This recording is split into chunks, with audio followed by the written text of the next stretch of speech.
మీ దగ్గరకు వద్దాం. రవికుమార్ గారు, ఎస్టాబ్లిష్ అయిందండి దబీర్పురా. నేను చెప్తున్నా, మీరు హైదరాబాద్ గురించి అవగాహన ఉంది కాబట్టి ఐ బిలీవ్ సాహెబ్ గారికి కూడా అవగాహన ఉండాలి.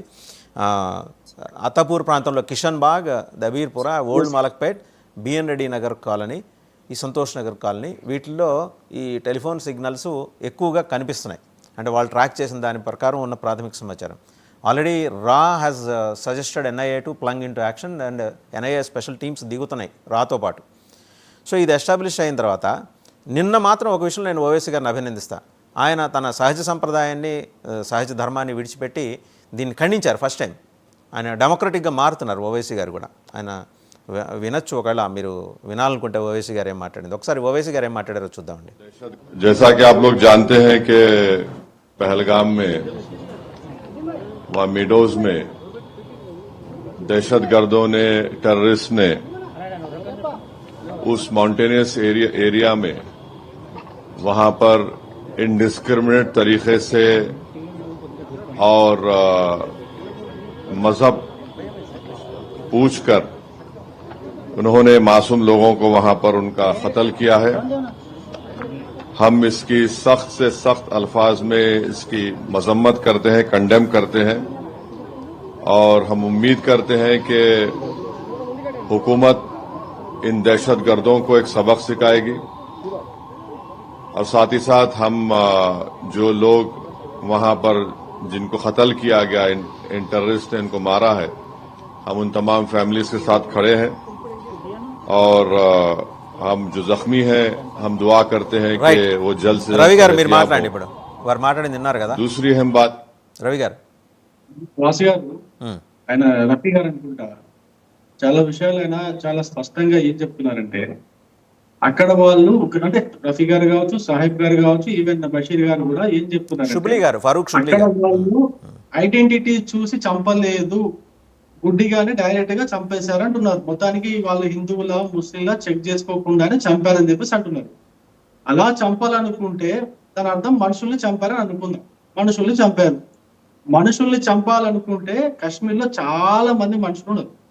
మరి వాళ్ళందరూ ఎందుకు రోజు చంపాలి? వాళ్ళని కాకుండా వీళ్ళనే టార్గెట్ చేసి ఎందుకు చంపారు? ఇదొక విషయం మీరు ఆలోచించాలి. రెండో విషయం ఏంటంటే, అక్కడ కూలి పని చేసుకోవడానికి వేరే ప్రాంతాల నుంచి పోయినటువంటి కూలీలను కూడా ఐడెంటిఫై చేసి వాళ్ళ పేర్లు చెక్ చేసి వాళ్ళ పేర్లు అడిగి వాళ్ళని కూడా చంపిన సంఘటనలు వరుసగా వస్తూనే ఉన్నాయి. అవి కూడా చూశారు.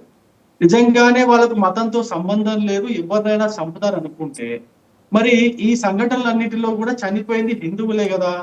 మరి మిగతా మతం వాళ్ళు అక్కడ చాలా మంది, వాళ్ళు మనుషుల్నే చంపాలనుకుంటే అందరు ఉన్నారు అక్కడ, అందరినీ చంపేయచ్చు. ఉగ్రవాదానికి మతం లేదనుకుంటే మరి కేవలం హిందువులనే ఐడెంటిఫై చేసి ఎలా చంపగలుగుతున్నారు? ఈ విషయాన్ని స్పష్టంగా చెప్పకుండా దాట వేస్తున్నారు. ఒకటి, సరే మీరు ఎంతగా మీ యొక్క మతాన్ని వాటిని అనుసరించే వాళ్ళని మీరు సపోర్ట్ చేసుకోవాలనుకుంటే మరి ఇంత గుడ్డిగా, ఇంత పచ్చిగా సపోర్ట్ చేసుకోవడం అంటే నాకు కొంచెం యావగింపు వస్తుంది. నేను ఏం మాట్లాడలేకపోతున్నా. సరే, మానవత్వం లేదు, చనిపోయింది వీళ్ళలో కూడా అనిపిస్తుంది నాకు. సరే ఫైన్.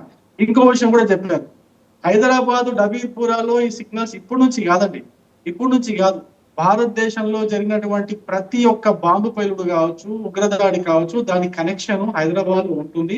నేను అందుకే మొన్న ఒకసారి అన్నా, ఎంఐఎం అనేది ఒక ఉగ్రవాద పార్టీ అన్నా. ఉగ్రవాది పార్టీ అనేసరికి కాంగ్రెస్ వాళ్ళ మిత్రులలో 70,000 మంది లేశారు.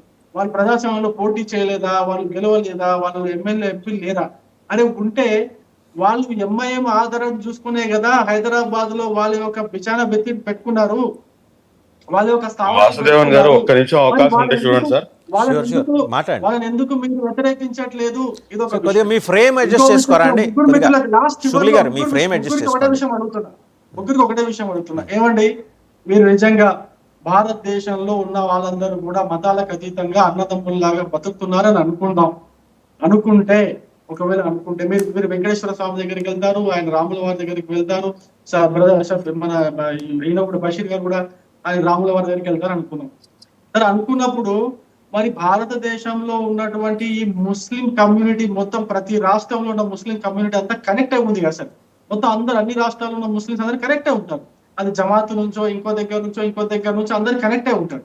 కనెక్ట్ అయి ఉన్నప్పుడు మీరు అందరూ కూడా ఆ కనెక్షన్ లో ఉన్నప్పుడు వాళ్ళతో మాట్లాడి దీనికి సంబంధించి సార్ ఒక సోషల్ మీడియా చూడండి సార్ ప్లీజ్, ఒక్కసారి సోషల్ మీడియాలో మీ మతం వాళ్ళు పిల్లలు చూడండి కామెంట్స్ ఏ విధంగా పెడతారు. హ్యాపీగా ఫీల్ అవుతున్నారు సార్ వాళ్ళంతా. ఎమోజీలు చూడండి ఎట్లా పెడుతున్నారు, మంచిగా అయిందా బాగైందా అని చెప్పేసి ఎమోజీలు పెడుతున్నారు సార్.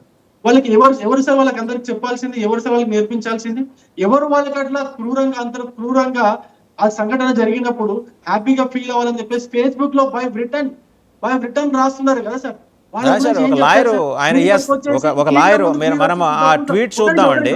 ఒక నిమిషం మీరు రవికుమార్ గారు, మీరు ఒక నిమిషం ముందుకు ఆ వచ్చి ట్వీట్ మీరు ఒక లాయరు ట్వీట్ చేశాడు. మాట్లాడుతున్నారే, ఇంత శుద్ధపూసలాగా మాట్లాడుతున్నారే, మరి మీ మతం వాళ్ళు రాస్తున్న కామెంట్లు చూడండి, మీ మతం వాళ్ళు చేస్తున్న పనులు చూడండి, మీ మతం వాళ్ళు చేస్తున్న మారణ హోమాలు చూడండి సార్. ఇంతగనం అంత అవసరమా సార్? మీరు అన్నదమ్ముల్లా బతుకున్నారని చెప్పేసి మీరు చెప్తున్నారు, మీరు మంచి మంచి ఒక్క నిమిషం అందరూ టీసీఆర్ ఆ లాయర్ చేసిన కామెంట్